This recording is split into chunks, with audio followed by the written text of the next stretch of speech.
Is the Jeep Wrangler Rubicon 392 better than a Ford Bronco? That's what we're going to find out in today's video. Alright, Jeep just dropped off the Jeep Wrangler Rubicon 392, and in today's video I want to give you a little exterior-interior walk around and my first impressions coming from a Ford Bronco owner's perspective. As I'm sure many of you know, I own a 2021 Ford Bronco Big Bend, and I've upgraded it to the Sasquatch wheel and tire package and suspension, and I thought it'd be interesting to give you my first impressions of this car because, in all honesty, I've never driven a Jeep Wrangler. I've sat in the passenger seat a ton of times. I've also seen about a dozen of these every single day I drive on the road because Utah seems to be a haven for these types of vehicles and Subarus. And so I figured I would share my thoughts and impressions driving this vehicle for the very first time. I drove it just about an hour today, and I wanted to kind of keep it raw and unfiltered and just talk about first thoughts and impressions because, you know, you ask a Ford Bronco owner, they're going to say a Bronco's better. You ask a Jeep Wrangler owner, they're going to say a Jeep is better. But I'm going to try to keep this as unbiased as possible because I respect both vehicles, and without one, the other one really wouldn't exist, or at least wouldn't improve. And that's an example here with a 2024 model year. Now, if you guys are looking for a comprehensive car review of the Wrangler 392, talking about all the specifications, all of the interior, exterior features, how it drives down the road, you're going to want to subscribe to the channel and stay tuned for the full comprehensive car review. This video is not meant to be that. It's just a first impressions unboxing video versus the full car review where I'll dive in depth into everything that this vehicle has to offer. The one standing in front of me has been updated for 2024, and starting off with the front end, you may notice a difference, you may not. Personally, I really don't notice a difference, but I'm not a huge Jeep enthusiast. The front grille has been modified for 2024. They made it a little bit shorter, a little bit wider, and at the same time they opened up some of these vents over here to allow greater airflow into the engine under the hood, of course. Now, the reason they did this is now you can get a winch directly from the factory, and as you can see, it kind of bulges out, and so in order to get a little bit greater airflow, they had to keep this narrower, made this a little bit shorter, but then at the same time make it a little bit wider. So lots of reconstruction on the front end just to be able to integrate this front winch, but that is impressive that you can get that now from Jeep and not have to go in the aftermarket. And the benefit to that is, you know, this has been tested through all the various safety tests that Jeep has to undergo to be able to produce their vehicles. So this is going to be a little bit safer than you just putting an aftermarket winch on the front end. Now, of course, you have the steel bumper over here, and the rest of the front end, you know, with the LED headlights and LED running lights, doesn't look that much different than the current outgoing 2023 model year, but it's still a pretty good looking car. And coming over to the side here, this one being the 392, which is the top of the line spec, it comes with the Extreme Recon package, which are these 35-inch tires. They're the BF Goodrich all-terrain. Then you've got 17-inch beadlock capable wheels over here. And then the other change they did in 2024 is they removed the antenna from the side of the vehicle and they've integrated it into the windshield, so you have this trail rated badge instead now. And then the grille of the 392 has been modified because you have this large air inlet to suck in so much air into this V8 engine. Then you got this 392 here with these gold accents. You'll notice the gold accents is kind of the only indicator that you have the big V8 engine under the hood. You'll notice it here with the tow hooks, over here on the sticker, and then throughout the vehicle as well. But I personally think they should have added some other features to differentiate the 392 engine from all the other trim levels. On the side, they really didn't make very much changes, kind of your traditional Jeep Wrangler look. And then coming over to the back, same story here. You got the LED tail lights that have been familiar since 2018. You got a steel bumper, 35-inch spare. And then one cool feature with this one being the 392 is the quad exhaust system. So two over here and two over there. And as you can see, you've got a little bit more of that gold accent on the tow hook in the back. But, you know, I've teased this engine long enough. Let's jump under the hood. Let me show you what I'm talking about here. Now, in order to open up the hood on a Jeep, you just open up these flaps on the passenger and driver side, and then you flip up this hood. It's kind of a two-handed job. Now that I use both hands to prop it open, you don't have any type of hood struts. You have this hood prop here, which is incredibly hot because, well, it is a warm day today, but you know, this engine produces a lot of heat. And then as you can see, this hood scoop, which Jeep calls the Hydro Guide, is actually functional. You know, it pumps air into the air inlet, which goes into the engine, of course. And well, this is a very familiar engine if you guys are Challenger or Charger or even, you know, Jeep enthusiasts. This this is the 6.4 liter naturally aspirated V8 Hemi that you'll find on the Challenger and Charger Scat Packs, formerly the SRTs, and it is a phenomenal engine. It's been around for, I think, coming close to a decade, but this has got to be one of my favorite engines, and I own this same engine inside of my Dodge Challenger Scat Pack, and that car will always have a special place in my heart. And honestly, I think this engine sounds better in terms of its exhaust note than the Hellcat engine, so change my mind there. Not great on fuel economy, but you probably aren't buying one of these for that. Now, in terms of output here, it's a little bit different than the Challengers and Chargers. You're looking at 475 horsepower for 2024 model year and 470 pound-feet of torque. This thing will do 0 to 60 in just about 4.5 seconds, so very impressive stats here. All of that power is sent through an 8-speed automatic transmission, and you only get 4-wheel drive as standard on this car. So whereas some of the other Jeeps you can get like a rear-wheel drive or the 2-wheel drive version, this one you can't. You have to get the 4-wheel drive because there's just too much power heading to the wheels. And honestly, even accelerating in the 4-wheel drive mode, it'll still spin the wheels. It'll still chirp as you're accelerating. So really crazy amounts of torque going to these wheels. And you know, this frame just really isn't made for that much power. Now you may be wondering, why didn't they put in the Hellcat engine in here? Well, a couple reasons. For one, this engine barely fit in the vehicle to begin with. They had to modify the suspension, the hood. The Hellcat engine, of course, that supercharger would take up even more space. But the other reason, honestly, I wouldn't want a Hellcat engine in this thing in terms of drivability. I mean, even this thing, as I accelerate, not even pushing the pedal down all the way to the ground, this thing kind of steers itself. It kind of chooses its own direction. And that's just because there's so much power going into the wheels that it almost torque steers in an all-wheel drive car. Now, if this had a Hellcat engine in it, it would probably be like what Vin Diesel says, where the frame literally twists as you're accelerating. It would just be way too much power and honestly dangerous. You know, if Jeep wanted to do that, they'd probably have to revise the entire platform that this vehicle is built on, because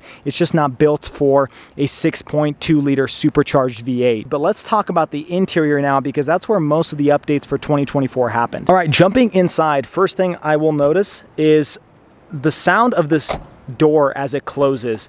Now, I will say my Bronco sounds pretty good when the door closes. It sounds very utilitarian, but this sounds even more utilitarian, especially when you're inside the vehicle and getting out. Just the lock-unlock sound, it just sounds very, I don't know, like military-like. It almost reminds me of the G-Wagon Mercedes in terms of its sturdiness. This one is the 392, which is the fully equipped version. So as you can see, you have these Napa red leather seats, Rubicon 392 stitched into them.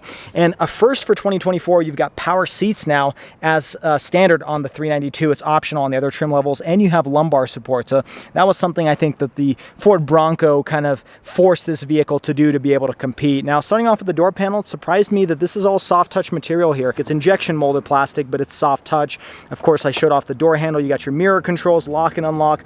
Red stitching here because, well, you got red leather seats on the Rubicon 392, soft touch material here, and a little net. Now, one thing I noticed initially jumping in the car as compared to the Bronco is, well, for one, you don't have frameless windows here, whether you like that or not. Some people like it, some people don't. But I did notice this door is a little bit narrower compared to the Bronco. The Bronco's a little bit wider or a little bit longer. And so when you're sitting inside the seat of the Bronco, you don't really notice the edge of the door, whereas here you do. The whole cabin kind of feels a little bit tighter. Not uncomfortably tighter, but it does feel a little bit smaller and tighter overall. Now let's jump inside and let's turn this vehicle on. Now this is my favorite part because listen to the sound. I mean, this thing sounds like a sports car. I really love the sound of this 392. I can't say that enough, but not all Wranglers are going to come with that, of course. Now, starting off on the left-hand side, you've got this cool textured material. Now, some of this stuff has been updated for 2024. You still have this 7-inch digital gauge cluster display with some analog displays, but I like the analog. Like, it's got some digital over here as well with the 4 high, 4 low. I do wish it was red because this is the 392, but I'm being a little nitpicky here. Steering wheel feels really nice in the hands, a little bit more of that red stitching. You get your cruise control here, and then on the left hand side is how you control this digital gauge cluster. Now, if you guys have ever used a Dodge product before, including my Dodge Challenger, it's almost the exact same gauge cluster display, so you utilize it the same way. There's not too much functionality, but you can swipe through various different menus. And then of course I do want to point out these metal paddle shifters that you have for this 392, which is very fitting because this is a performance tuned engine, so you might as well have paddle shifters on the steering wheel. Now this is new for 2024. It's a 12.3 inch touchscreen display, Previous to this, they had an 8-inch and even smaller than that on the base trims. Now 12.3 inch is standard across the board. And this is impressive. Now the Bronco standard is 8-inch and you can upgrade to a 12.3, so it kind of matches the Bronco, but this comes on even the base sport trim level, so that's a really nice feature. I do think I like the Broncos a little bit more because it's a little bit taller. This one's widescreen, that one's more of like a box, and so really personal preference. But the software here, you know, this is Uconnect 5, which I haven't used too much, but it seems very easy and intuitive to use. You got your Android Auto here, you got your navigation, your vehicle apps. You can open up your vehicle settings here with your off-road pages, which includes everything from your steering angle, you know, your pitch and roll, which is something I have in my Ford Bronco as well. What I don't have, which is an option, is a front camera on the Bronco. You have that over here on the Wrangler, and of course that's to be expected because this is the highest trim level. Over on the passenger side, you've got a little bit more of that rubberized material. It's like a leather, but it's not. It's a injection molded plastic, and then some more red stitching, a revised grab handle over here, and then a ton of buttons, a little bit more than what I have in my Bronco, but there's a lot of redundancies here. So you can turn on your heated seats here, or you can use the buttons down here to activate it. You've got physical controls for your volume, your fan speed, your tune, and then these are your window switches over here, whereas the Bronco has it over here. It's located over on the dashboard itself. You got a cigarette style power outlet. You've got a front and rear locker, auxiliary gauges over here, and then a ton of different USB ports, USB-C and USB-A. And then one thing I found was a little bit weird is this gear selector is over to the right a little bit, and then your four-wheel drive selector is located closer to the driver's side. I feel like this should have been switched because you're going to use this gear selector way more often than this 4 high, 4 low. I mean, this you'll use when you're off-roading, but for the most part, you're going to keep it in just 4 auto, and this kind of feels far out of the way. So that's just a little nitpick there, but a little bit odd. 2 cup holders, no wireless charging pad here, which really surprises me because the Bronco does come with that. Mine doesn't have it, but it is an option. You've got a leather handbrake handle over here, and then a soft touch arm console with some more red stitching. And then in terms of the width of this vehicle, it doesn't feel much more narrower than the Bronco. That was something that surprised me that I thought would be the case because the Bronco is a little bit of a wider vehicle, but this doesn't feel narrow by any means. It's probably a proper amount of width. Where I did notice a big difference is it feels like you're sitting a little bit closer to the windshield in the Wrangler than in the Bronco. This dashboard is a lot shorter in this vehicle as compared to my Bronco, which is also a very raked windshield. You know, you have that same kind of straightness to it, but this one you just feel like you're sitting closer to the hood and you have a larger view of the hood, whereas in the Bronco you're sitting a little bit further back. You don't see as much of the hood when you're driving down the road. So that was kind of the first thing I noticed. I just love the sound of that door closing. Now, there's a couple things I want to address coming from a Ford Bronco perspective that I kept hearing when I was shopping or purchasing my Ford Bronco, and that is that the Bronco seats are much more comfortable than that in the Wrangler. And honestly, I can't really tell a difference. I mean, these seats are comfortable, and I feel like there's just as much thigh support here as there is in my Bronco. Maybe somebody taller than me may have some issues with these seats, or maybe they've perhaps updated them for 2024 model year, but these are just as comfortable as the seats in my Bronco. Now, they're a little bit of a different material. These being the leather, they feel a little bit stiffer than what I have with the cloth seats in my Bronco, but in terms of seating position and comfort, I really can't tell a difference. Now, I will be taking this vehicle on a longer road trip, so I should have a better idea for how comfortable it is on longer trips, and I'll report that information in the full car review. The second thing I want to address is something that I think has been pretty accurate in describing the difference between the Bronco and the Wrangler, and that is how this vehicle drives down the road. Now, this one, of course, has a solid front axle versus the Bronco being an independent front suspension. And I have noticed a difference between the two. I didn't think I would, but I have noticed it. Especially when you're driving on highway speeds or accelerating in this vehicle. Like I said earlier, this steering kind of tends to take you where it wants to go, and you almost have to wrestle it a little bit to keep it centered down the lane or keep it going where you want it to go. Because of that independent front suspension, you know, I noticed it'll wander down the lane. So occasionally I'll go a little bit more left, a little bit more right. Whereas in the Bronco, I can essentially just hold the steering wheel and the vehicle will stay pretty centered in the lane, and I can guide it pretty easily. So it is noticeably different. I can't say it's a deal breaker by any means, but it is a difference between the two vehicles, and I do prefer the daily drivability of the Bronco just because of that. Now, the next thing I've noticed in my short 1 hour, 1.5 hour drive in this vehicle is the ride quality, and comparing that to the Bronco, I can't really tell a huge difference between the two. I mean, going over the exact same bumps in my Bronco with the Sasquatch suspension feels very similar. Now, whereas the Bronco has Bilstein shocks, this one has Fox. So maybe that's the difference between the two in terms of slight differences. But for the most part, the frame absorbs it the same way. The sound of the interior as you're going over speed bumps sounds almost identical. This one may be a little bit softer, but I'd be really hard pressed to tell the difference. It kind of depends on what bumps you're going over. Now, in terms of road noise, my particular tester has the one touch open sky roof. So you push a button over here, kind of like where you have a sunroof, and this opens up the entire soft top of the Wrangler. That's a cool feature that Bronco doesn't even offer on any trim level, and I wish they did, because it makes it a lot easier than having to get out of the car to open up the soft top. But the major difference between this and my soft top Bronco is this panel over here is plastic with an actual window, whereas in my Bronco, this is all soft touch fabric. So you would think that because of that, the interior would be a little bit quieter. Also, Jeep says they added additional sound deadening with acoustic glass front windows, and then more insulation over here in this A-pillar and the top of the roof. But honestly, I can't really tell a huge difference in the interior sound quality being a lot quieter than that in the Bronco. I mean, maybe it's a couple decibels quieter because mine is fully soft top, but this is definitely not as quiet as your traditional crossover. You know, you can have a call in here, you can have a conversation, and Jeep says that as of 2024, they've added some active noise canceling, but it's still a pretty loud vehicle overall. So I wouldn't recommend conference calls with London inside of this vehicle, but you know, having a conversation with family is going to be just fine.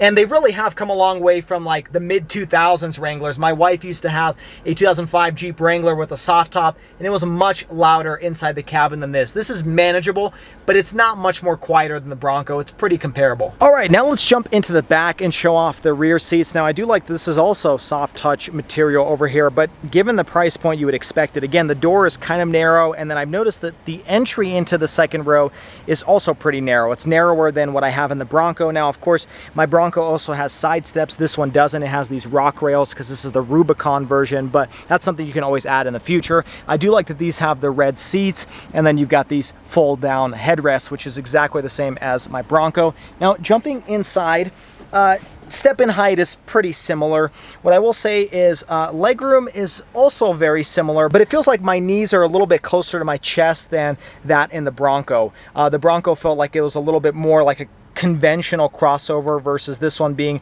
almost like a mid-sized pickup truck type of feel. Now, it's not dramatic, it's not something you can't get used to, but it is a little bit different. And again, these seats are a little bit on the harder side just because they're leather, but they're also brand new, and so you'll break in over time. One thing I like more about the Wrangler is you have rear air vents over here. You can't even get that as an option on the Bronco. The Bronco says there's air vents located under the seats, but for anybody who's sat in the back seat, those air vents under the seats really don't do anything. You kind of want that airflow in your face to cool you off, and this one does have that. You got the window switches over here in the middle, just like the Bronco. And then I do like the fact that there's lots of connections down here. So you've got a household power outlet just like my Bronco, but then over here you've got 4 USB ports to plug in a bunch of different devices. And then if you fold down this center arm console, you've got 2 cup holders over here, which my Bronco doesn't have, but you can get that on the higher trim levels as well. And then a little slot for maybe your phone or a wallet. Now, one other difference to point out with the Wrangler versus the Bronco is the Wrangler has this bar that connects the passenger and driver side, and it kind of obstructs the view when you look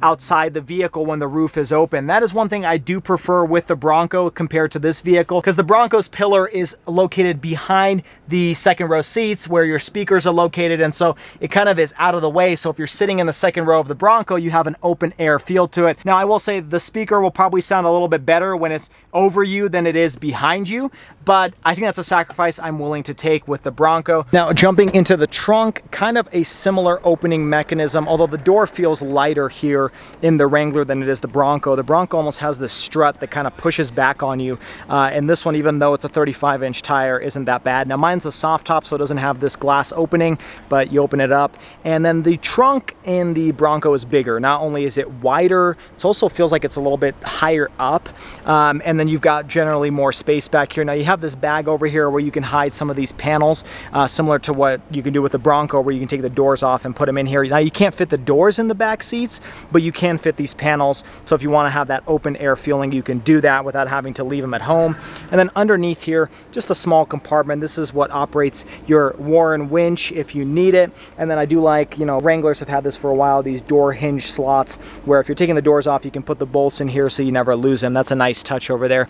You also have the Alpine subwoofer for this particular trim level because it has the upgraded audio system, but a pretty simple trunk overall. All right, while we're back here, let's take a listen to that exhaust one more time.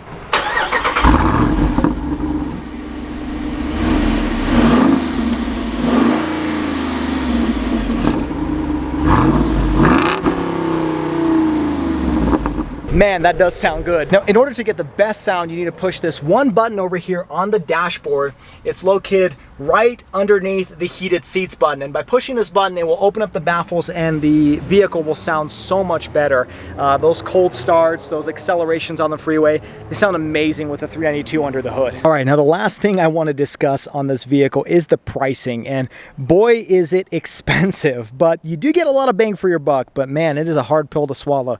The Rubicon 392 starts at just shy of $90,000, so already extremely expensive. But this one with the one-touch top and a few additional goodies, this one's around $95,000, so you're pushing almost 100 grand for a Jeep Wrangler with you know, removable doors. It's kind of insane, but I do love that engine, and honestly, there's not much competition in this same field. I mean, the Bronco Raptor, that one's only a V6. The closest competitor is probably a Mercedes-Benz G-Wagon, and that's like, you know, pushing 150, 200K. So this is probably the bargain or most affordable V8 off-road SUV, but it definitely doesn't come cheap. All right, folks, that finishes off today's walk around video and first impressions coming from a Bronco owner's perspective. Make sure you stay tuned for the full comprehensive car review where I discuss all of the features of this bad boy standing behind me. But if this is your first time stopping by and you enjoyed today's video, make sure you hit that like button and subscribe to the channel for all of the future content coming with the Wrangler 392. Also check me out on all the social media, Instagram, TikTok, where I create a lot of short form content, including this vehicle behind me. And as always, everybody, I hope you stay schwazy, stay healthy, have a wonderful day.